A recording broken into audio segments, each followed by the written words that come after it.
Les agents de la Gestapo, accompagnés d'un dénonciateur, ont débarqué dans le couvent du Très Saint-Sauveur, situé avenue Clémenceau à Anderlecht, pour emmener 14 fillettes juives et leur accompagnatrice Gutki qui étaient cachées.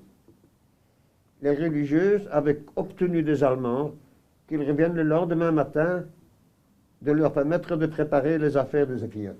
En 1943, à l'âge de 17 ans, Bernard Fennerberg sauve 15 fillettes juives d'une rafle de la Gestapo.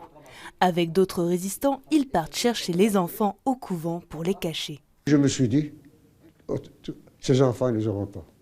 Rendez-vous ce soir à la tombée du jour, une sœur religieuse là, qui ouvre la porte, on a tous rentré, et il a dit, on vient chercher les enfants.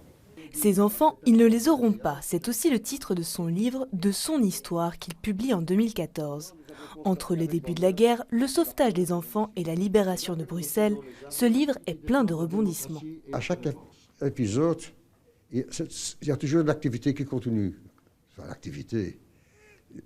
Donc ce n'est pas comme si ils allaient avoir des pages où on décrit le ciel, hein, que le ciel est nuageux, il va pleuvoir, des trucs comme ça. C'est vraiment l'action uniquement de ce que j'ai vécu.